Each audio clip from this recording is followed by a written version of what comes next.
Olá, estamos aqui no Dia do Artista Plástico com alguns artistas que fazem parte do Instituto Tony Ítalo. Aqui do lado eu tenho o Lucas Júnior, que é o coordenador da biblioteca do Instituto, Elísio Cartacho e Cléa Saraiva. Eu sou Gleice Martins, sou coordenadora também da parte de cultura, né, do Instituto, e todos aqui prestam assim, algum trabalho voluntário, né, para o Instituto Tony Ítalo. Com a palavra agora o nosso diretor da biblioteca, Lucas Júnior. Esse podcast em homenagem a todos os artistas do Brasil, no dia 8 de maio, né? Temos dois companheiros aqui que têm um trabalho voltado para as artes plásticas, e um deles, que eu tenho muita estima, o Elísio Cartacho, uma família que já vem de lutas, não só nas artes plásticas, como em toda a cultura política do estado do Ceará. Ele que estudou uma época muito difícil, que foi durante a ditadura militar. Eu imagino uma pessoa com ideais, né, de liberdade e democracia ter que conviver com uma situação tão difícil, tão emblemática, né, que não tinha aquela liberdade, Elísio. Você que fez a faculdade durante a ditadura, conviveu com colegas também, que também procuravam um meio de se libertar daquelas algemas que foi a ditadura militar. Queria saber de você, como estudante de história na época, se havia impedimentos de vocês fazerem um trabalho voltado artisticamente em prol dos trabalhadores da liberdade de expressão na época. O Elísio Cartacho, membro do Instituto Tony Ítalo, ele que é um artista plástico famoso, escritor, poeta, produtor, músico, e formado em licenciatura em História no UFC. Também ele fez especialidade em História da Cultura na FIC, né? Ao longo do tempo, tornou-se um curioso pelas coisas da cultura e pelas diversas linguagens da arte. Na colagem, encontrou a fórmula para se posicionar diante da realidade social. Então, o trabalho dele é com foco em colagem, muito interessante. Participou de vários salões e exposições de arte. Elísio, você estudou na UFC o curso de História, que já era tratado um curso muito complicado para se estudar durante a ditadura militar. Você teve algum impedimento da parte de políticos para fazer o seu trabalho, você e seus colegas da época, né, que conviveram com esse movimento tão difícil? Sim. De princípio, DCE, o ICEAS, tudo fechado. E no caso do Centro de Humanidades, foi criado pelos estudantes os centros atléticos. Então era mais para os jogos universitários. E o Centro de Humanidades era Centro Cultural e Esportes, que era o único dos centros acadêmicos, né, que tinha a parte cultural. Aí nós promovíamos exposições e tudo. Quanto à dificuldade, a gente tinha dificuldade dentro da sala de aula, porque a gente assistindo aula, nos preocupávamos de quem era a pessoa, vou falar uma expressão do duro, que ficava observando a gente, porque a gente estava num regime que a gente desconfiava. E principalmente nos cursos de humanidades, história, ciências sociais, a gente ficava preocupado na sala de aula, quem é que observava as manifestações como estudante dentro da sala de aula. Então tínhamos essa dificuldade e outras coisas que aconteciam dentro do campo. A propósito, um amigo meu, Inocêncio Shoa, que também é da sua época, ele contava que os estudantes de Direito da UFC também passavam por esse mesmo problema, talvez ainda mais radicalmente por conta do curso, né, que era diretamente ligado às leis. E também eu estive conversando com o nosso querido, saudoso Oswaldo Barroso. Ele me disse que tinha, apesar do pai dele ser um artista plástico, um poeta que veio do clã, né, muito famoso, Antônio Girão Barroso, ele não podia fazer as suas artes na rua, Então ele era do grupo Grita, né? E esse grupo Grita, ele tinha uma mensagem, e o pessoal da ditadura achava que essas mensagens eram críticas ao governo, né? E muitos deles eram presos. Vocês tiveram também uma parceria com outros DCEs, outros CAs das universidades cearenses, que já tinha a UES, né, também? Já. Não, a gente trabalhava mais aqui no Centro de Humanidade da UFC e não lembro dessa relação com outras. O nosso trabalho era... A gente fazia era concurso de poesias, exposições de arte. As manifestações de cada artista mas nunca tivemos, assim, que eu lembre, nenhuma repressão em relação à nossa produção artística. Mas a gente ficava em alerta, porque sempre, pelo menos a minha produção sempre foi pensada, sempre foi voltada para uma manifestação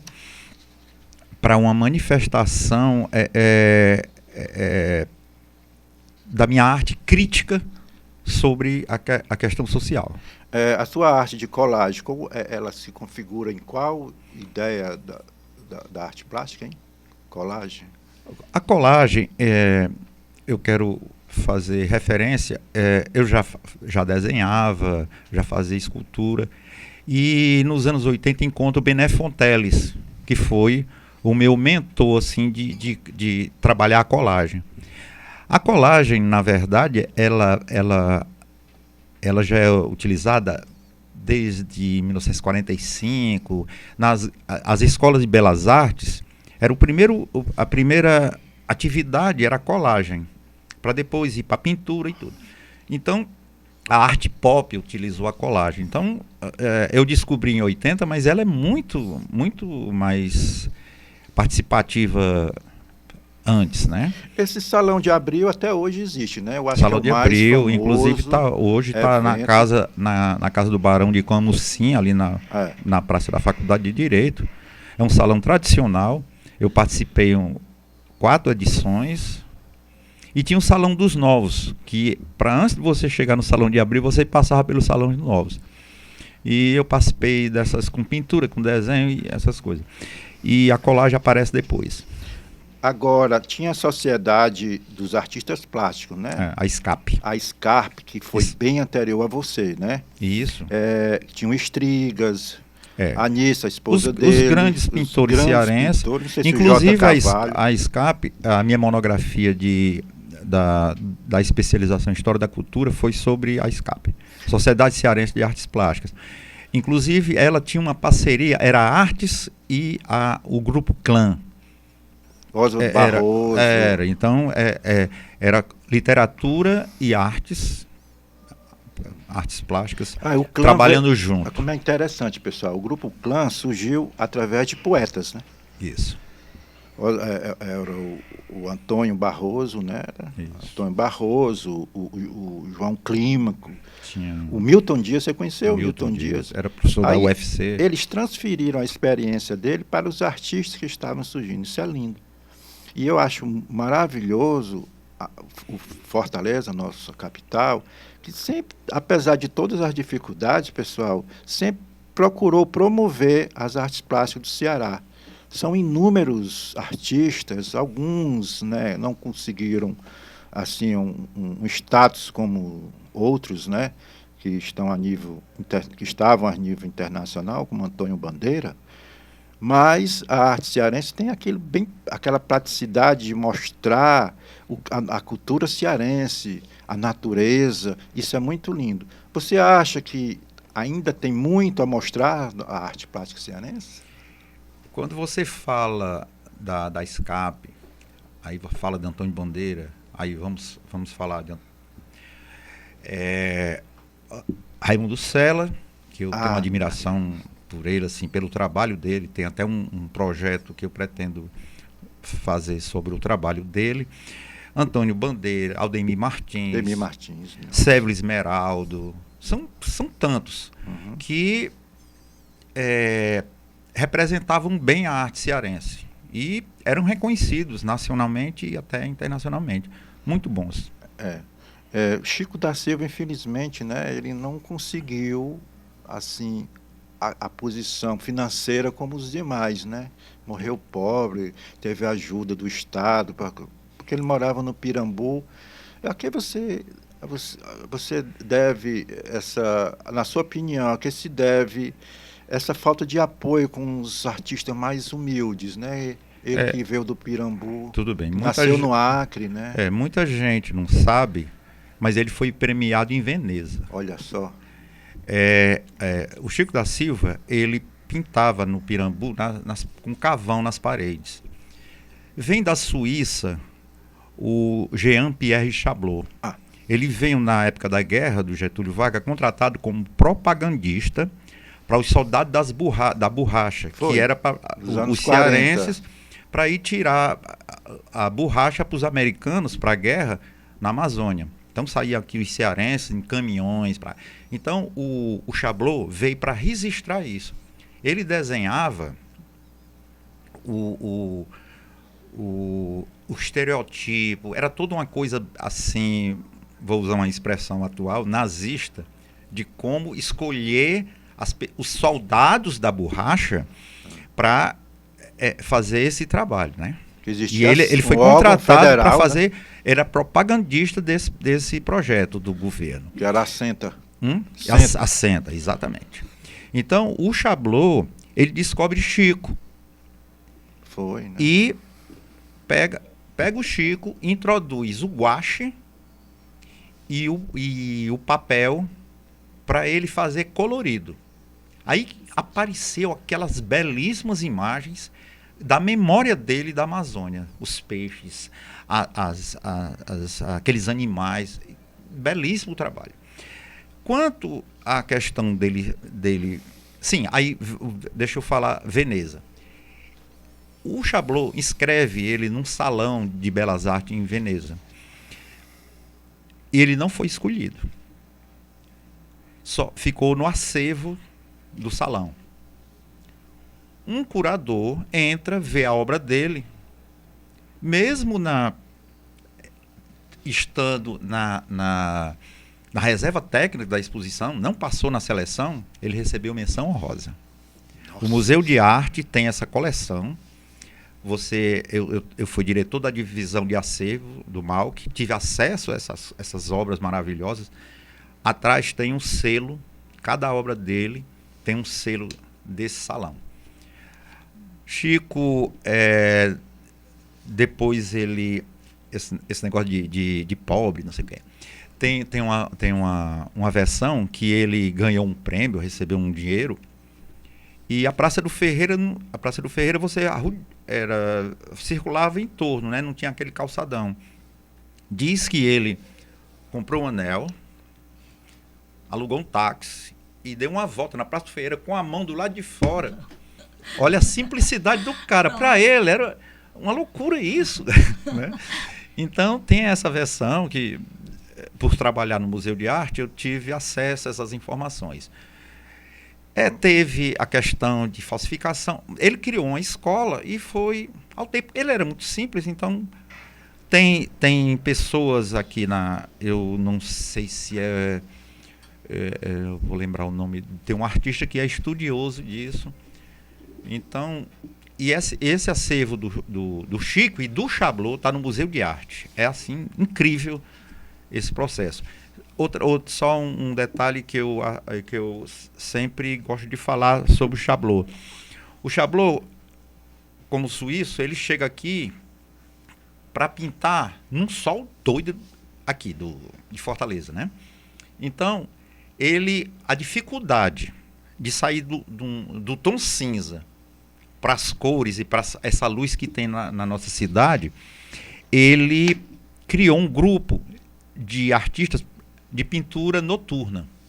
Nossa. Ele juntava os artistas aqui, que já eram reconhecidos, ia para o Farol do Mucuripe à noite para pintar, porque a luz do sol incomodava, assim, alterava o processo de pintura dele. Então ele criou esse grupo de pintura noturna.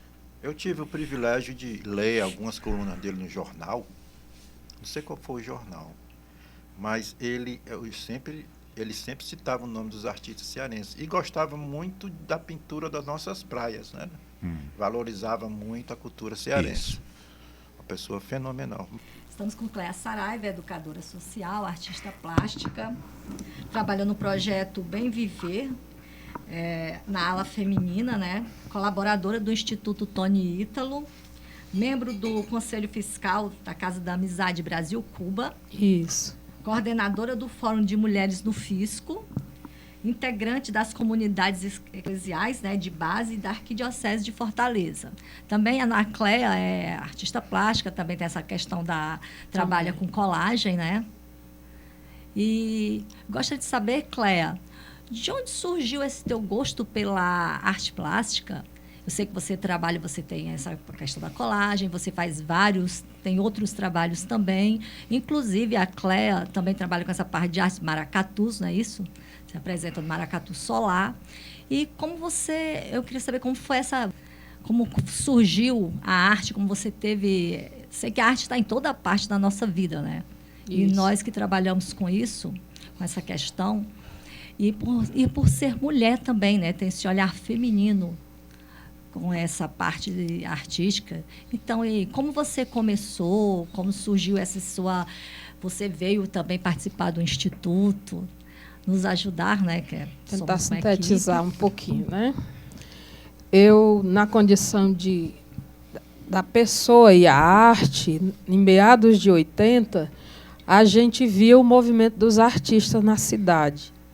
Mas eu estava naquela correria da luta pelo trabalho, eu não fui estudar artes plásticas, eu fui fazer colagem. Eu também comecei na arte colagem. Dia 11 de maio é o Dia Internacional da Colagem. E, inclusive, eu participo do grupo, entre aspas, de arte colagem. Nós estamos nos organizando aí para produzir aqui uma história na cidade que a gente está chegando aí, no dia 11. Nós vamos estar lá no Maranguape com o grupo, né? Então, como eu comecei, eu nunca comprava cartão, né? Cartão meu era produzido com coisa orgânica e arte colagem. No movimento social, o camarada Elísio, ele já fez aqui um apanhado, né? Eu fui do movimento estudantil e no movimento estudantil a gente via como era que era tratada, né, a luta da juventude, então, com a repressão na ditadura militar, né, mas nós, artistas, a gente não tinha espaço para reverenciar e nem também vivenciar aquelas coisas, porque, no meu caso, eu privilegiava a luta estudantil, né, mas o que já foi reportado aqui, de fato, era aquilo. E assim, eu comecei a produzir a arte colagem assim, mais ou menos em 83, 84, mais ou menos assim, né? Quando foi nos anos 90, eu me aperfeiçoei mais. Aí eu fui pintar jangadeiro, né? Eu fiz um trabalho com um artista plástico aqui, um grande querido. Eu não posso divulgar o nome dele agora, né? Não posso. E nós fizemos um trabalho de pintura com os pescadores lá na prainha do Canto Verde. E desse trabalho, eu comecei a pintar mais umas telinhas, umas coisinhas. Então, como é que é o meu trabalho na arte plástica? Eu pintei jangadeiro só com a tinta, né? Mas eu desenvolvi uma alergia com a tinta a óleo, eu parei a óleo e fui pintar só acrílica, né? Aí eu uso algumas coisas para dar brilho, né, sintética. Porque nesse Dia das Artes Plásticas precisa... a gente falar dentro desse processo histórico, ela é atemporal, né? Ela não tem tempo. A arte é uma expressão da vida no momento que o artista ele vai pegar um tema, ele vai pegar um foco que ele queira trabalhar para ele expressar o irreverente ou o gritante, aquilo que ele precisa denunciar, né? E nós, como mulher, eu amo, eu tenho eu não trouxe hoje, mas eu tenho uma produzida, terminada, uma arte colagem belíssima, assim, da discussão de gênero, da questão de gênero na discussão, é imagem, né? Ela está toda produzida, toda montada. O que é arte colagem? É o embrechamento, né, com a justa posição de imagens. Né? Você não joga a imagem fria, você não joga a imagem da cara da pessoa. Você vai pegar elementos da imagem e você vai criar outro cenário. Essa da arte colagem. Né? Então, para ir para frente, para não falar muito, né, a expressão... na arte plástica, eu adoro, eu gosto muito, porque é o visual que eu me identifico. Eu sou, na qualidade de educadora social, eu tanto ministro oficina, né, eu queria falar da minha experiência com o Instituto Tony Ítalo também, né, como colaboradora. A gente não tem vários momentos para ministrar oficina, né, mas eu ministro oficina de arte colagem, de cartão orgânico, de coisa orgânica, na produção do papel base, né, na produção da imagem. Né. Eu costumo dizer que eu não gosto muito de tecnologia de montar ali a arte gráfica, porque agora a arte colagem também ela está muito avançada na arte digital. Eu não gosto muito da arte digital. Eu gosto demais da arte manual. Né? Então, dessa premissa da história de se identificar, eu também sou cirandeira, porque eu gosto de interagir. Então, o Instituto Tony Ítalo, eu já ministrei ciranda e danças populares. Nas danças populares, a gente é tão incrível como a gente vê o mundo da arte. Ou seja, a gente fica boca aberta vendo Elise falando. Né? Eu gosto dessa interação. Elise falando da história e a gente se colocando ali, vendo as coisas. E eu peguei, gente, a história da Irlanda, né? A história da Irlanda, a história da opressão do povo na Irlanda, a história do estupro das mulheres na Irlanda. Eu peguei música da Enya, linda, emocionante, a cantora. Eu peguei a música instrumental e montei o compasso do toré, uma dança indígena, para trabalhar danças populares. Gente, teve um efeito tão grande. Porque eu quero concluir com isso, dizendo que também essa minha característica de ser integrante, eu fui do movimento estudantil, fui dirigente sindical, fui dirigente do Partido dos Trabalhadores, que não vem ao caso, mas fui, né? Estou nas lutas sociais e colaboro nesse instituto por entender que esse instituto ele nasceu para o bem comum. Ele nasceu para ele, né, acompanhar as famílias, né, dar suporte às mães dos jovens, das crianças que são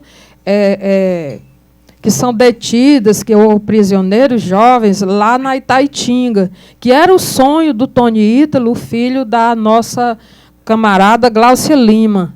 E que nós também, né, temos uma trajetória, todos que estão aqui presentes, quem coordena essa mesa, quem fala, de ter uma trajetória de luta social e popular. Porque é esse, né? A arte, eu quero dizer para vocês, para mim, a arte plástica não é só a gente estar numa galeria de exposição, que eu também já estive.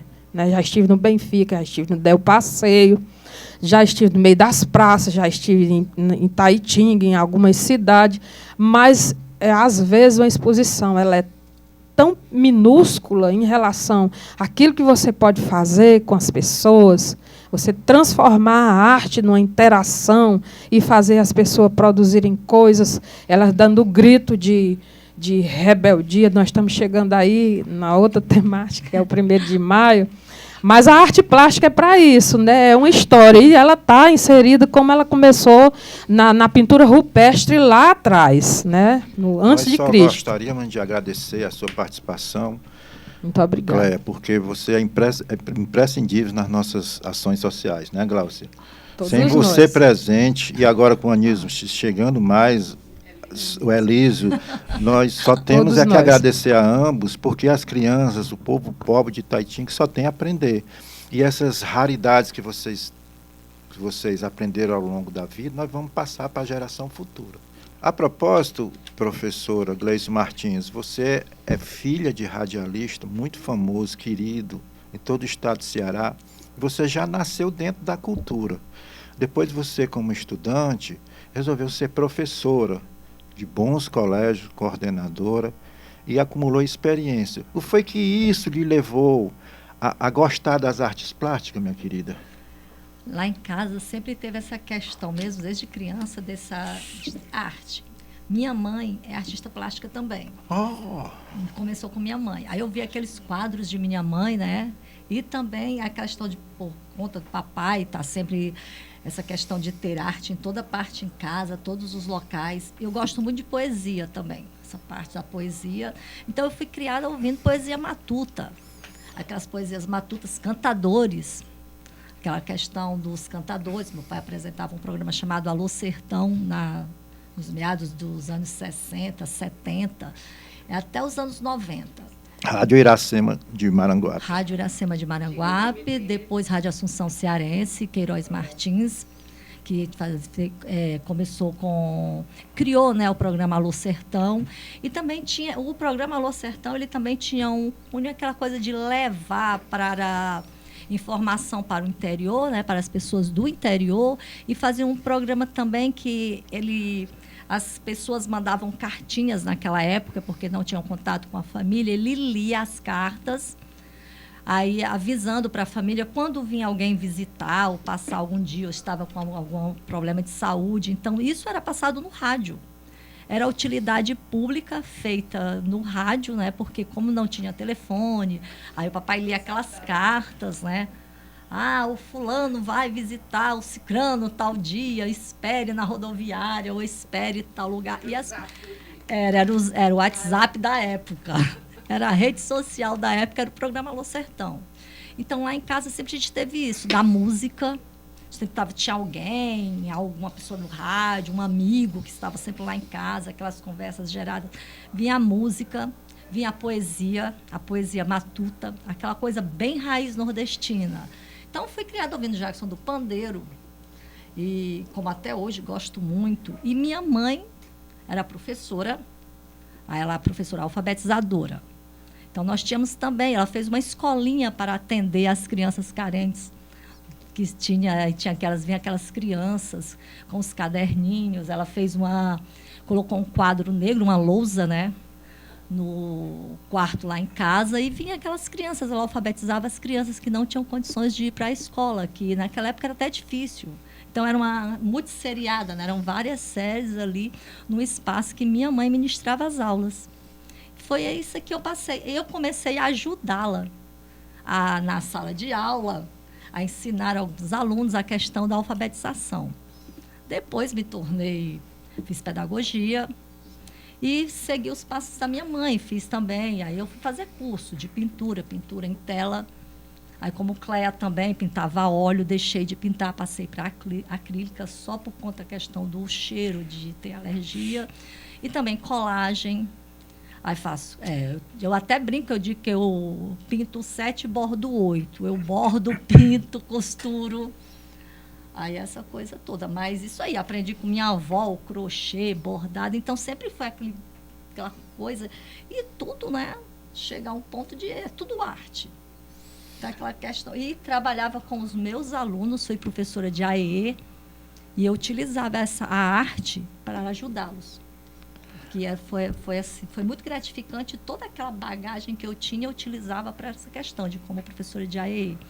E no instituto também faço essa mesma, chamo as crianças, a gente fica brincando. E a última ação que nós fizemos, eles fizeram um painel muito bonito. Foi assim, e eram mães, as crianças, as mães também pediram para interagir. Foi maravilhoso. A última ação, assim, com as crianças. E nós utilizamos o guache, giz de cera, papel craft. E eles fizeram um mural muito bonito. Maravilhoso. Interessante. Pessoal, e essas leis atuais do governo federal, principalmente, vocês estão usufruindo delas? Vocês acham que merecem aí uma mudança, uma melhora? Tipo a da Paulo Gustavo, Elise, você tem alguma alguma informação a respeito dela? Se vai vir alguma novidade para os nossos artistas? Não, eu ainda nunca participei, não participei de nenhum edital dessas. Nós do Instituto não estamos sendo contemplados ainda não, estamos muita dificuldade, porque são editais muito difíceis, eu inclusive no particularmente Ceará. Não me inscrevi ainda em nenhum edital. De princípio, a minha arte ela sempre foi voltada para questionar a sociedade.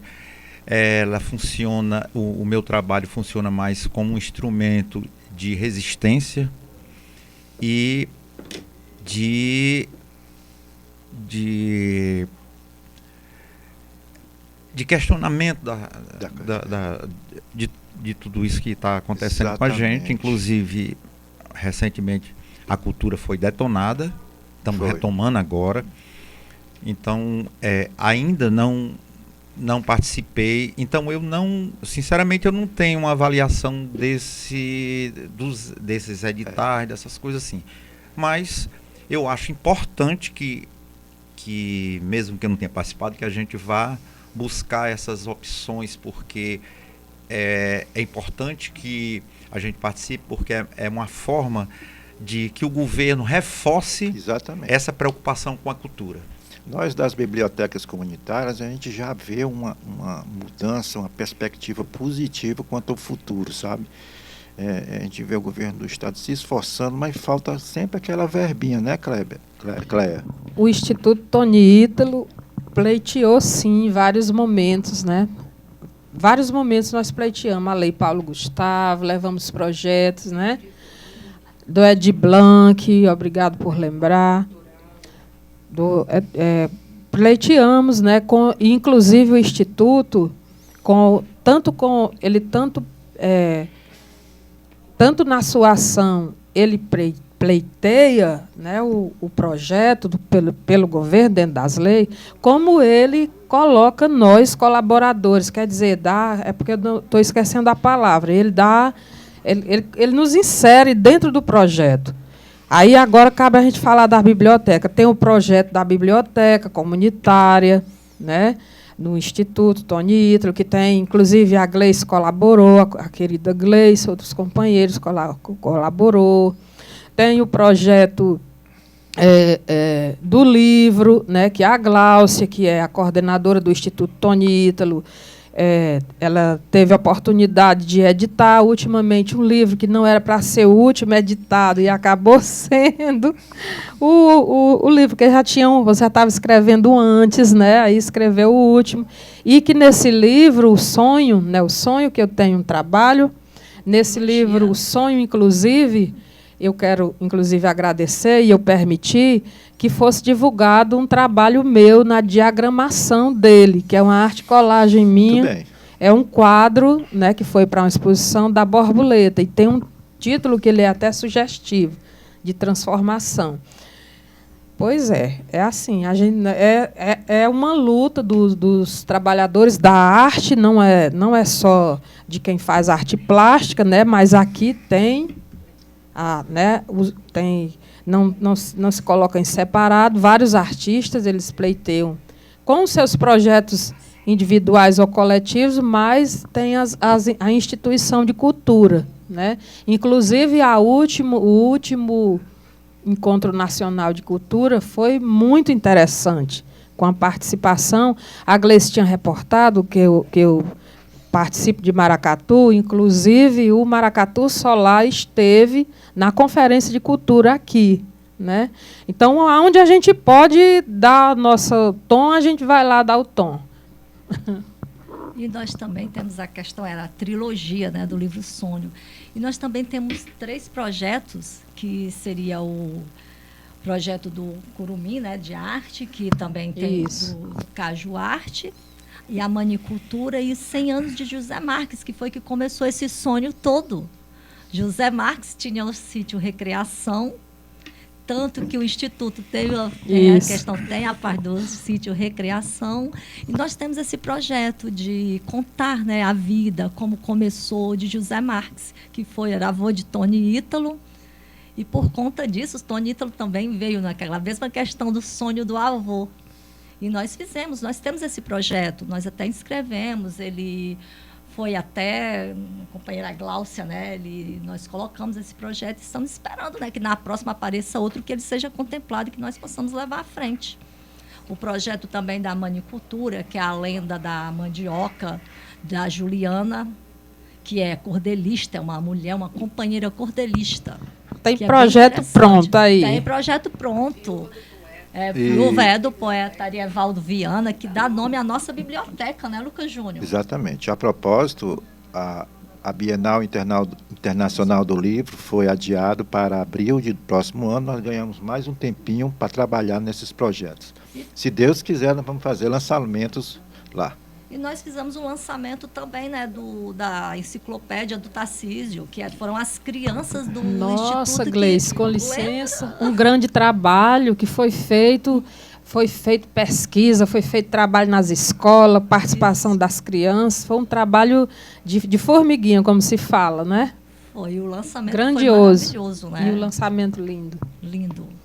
Foi maravilhoso, o Tarcísio esteve lá, né, antes do lançamento mesmo, ele lançou primeiro lá no Instituto, com as crianças que ilustraram, eles tiveram um curso, foi maravilhoso, olhar aquelas crianças, e eles vendo ali que era o trabalho deles, e emocionou todo mundo.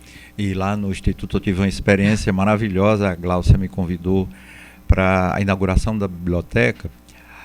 Eu estava trabalhando... Eu trabalho com vários materiais, e aqueles canudos que são jogados nas ruas, eu estava fazendo, era pau de chuva, um negócio assim, e de repente ela me fala: Elísio, tu não quer fazer uns lápis para a inauguração? Aí eu fiz com os canudos uns lápis enormes assim, que se viu como decoração, como para a inauguração da biblioteca. Foi uma experiência interessante. Conheci o Instituto. O que chama de atenção para as crianças é bem-vindo. Numa árvore que nós montamos, entrou seu lapizão. Foi maravilhoso. No blog tem lá também os lápis. Muito interessante. Muito bom. Cléia, eu também tive o privilégio de participar das comunidades eclesiais de base. Não assim da vivência direta, porque só durante as férias, quando eu ia passar no interior, é que eu, com os companheiros lá do Trairi, né, nos reuníamos com o pessoal da paróquia, né, porque já era a igreja progressiva, sabe? No final dos anos 70, início dos anos 80. E não é só o aspecto religioso que é tratado, né? É social, cultural, total. Você falou até das danças, né, do toré, que a gente também via isso, porque os Tremembé são daquela região de Trairi e Itapipoca, e a gente estudava a cultura também dos índios. Então, as comunidades eclesiais de base é cultura, é arte plástica total, e nós não devemos abandonar essa luta religiosa, principalmente a religiosa, com a social. Nós vemos que hoje em dia, né, os evangélicos conservadores estão crescendo, incentivados por pastores com seus interesses políticos, enquanto muitos de nós católicos estamos só assistindo. Daí o papel, da nossa lembrança das comunidades eclesiais dos anos 1970, 1980, na educação daquele povo pobre. Porque quem participava das comunidades eclesiais não era filhinho de papai e classe média, não. Eram os pobres que não tinham alimentação em casa, mas tinham educação religiosa daqueles padres que conheciam. Muitos padres eram do exterior, o nosso era da Espanha, que eles conheciam os problemas sociais dos municípios cearenses e sabiam exemplificar para todo o Brasil, todo o Nordeste e Brasil, e a necessidade de união dos povos pobres do interior. Eu só queria dizer uma palavrinha só final, ver o que é que as comunidades eclesiais de base é uma igreja libertadora. né, da Teologia da Libertação. É a Igreja Progressista. Ela surgiu em meados de 70 e chegou em Fortaleza, na primeira comunidade, no PC, em 1982. Né? A questão das artes que você fala é porque o ser humano em si ele tem um artista dentro de si. Né? E para se trabalhar a transcendência da pessoa, você vai trabalhar pelas dinâmicas. Então, é o canto popular, é a dança, né, que a gente fala, é dessa forma. Né? Aí você vai fazer vários momentos. No 1º de maio, inclusive, nós vamos fazer uma caminhada grande com vários momentos que vai ter até arte, lá onde eu moro. Linda. Vamos lá para as nossas considerações finais. O nosso tempo já está acabando. Então, vamos lá. Foi enriquecedor, pessoal, a participação de vocês, conhecer um pouco do trabalho, profissionalismo que ambos têm. O Eliso já tem uma experiência enorme, né, de 40 a 50 anos, né, já. 50 anos. Sim, eu começo. Você passou 36 anos trabalhando na universidade.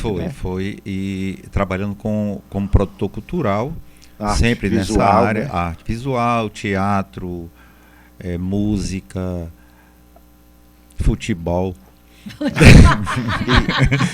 Então, tudo que eu pude me manifestar, em tudo, sempre me manifestando com essa preocupação social. Uma frase que eu gosto muito, sempre uso nas minhas oficinas, do Frederico Moraes, que, aproveitando a questão da arte, né, o dia do artista plástico.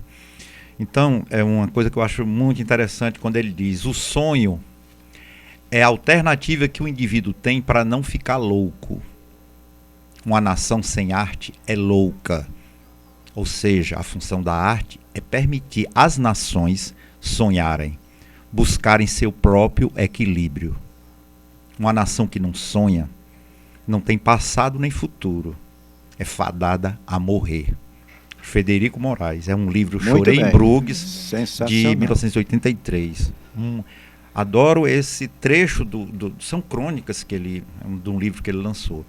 E isso traduz o que eu penso. Gleice Martins, as suas considerações finais, as suas palavras, reforçando o que o professor aqui falou. Você acredita no futuro das artes plásticas? Acredita no futuro das nossas crianças? Eu acredito, com certeza. E essa questão do sonho, né? Nós somos sonhadores e, através disso, a nossa arte, ela busca que as crianças sonhem junto. Como também essa questão vai até de encontro ao livro da Gláucia, né? O sonho. E é aquela coisa, nosso sonho de transformar a sociedade. Todo artista plástico sonha transformar, né? De transformação, através do seu trabalho. E com a questão da criança, é a parte que ele é muito enriquecedor. Quando é voltada para essa parte da criança, até adolescente. Quando você colocar qualquer um objeto, uma escultura, um quadro. Eu fiz uma época um trabalho que botei uma música clássica e pedi para desenhar a música. Você imagina, você está ouvindo desenhar a música. Nossa e o trabalho Senhora. ficou maravilhoso. Eu coloquei as 4 estações e eles desenharam. Então é aquela coisa, é a percepção de dos movimentos artísticos. Muito bem. E continuaremos sonhando e revolucionando, né? Cléia Saraiva, e você, como grande sonhadora que sempre foi, acredita no futuro das nossas artes plásticas, acredita nas crianças? O Brasil vai vencer os seus problemas? Eu acredito no futuro de tudo, a partir do momento que a gente não queira que nada seja impossível, porque tudo é possível. Então, eu quero só agradecer, estamos aqui para trabalhar, né, e viva o Dia do Artista Plástico e viva as artes em geral. E obrigado. Obrigado a todos, pessoal. Um abraço.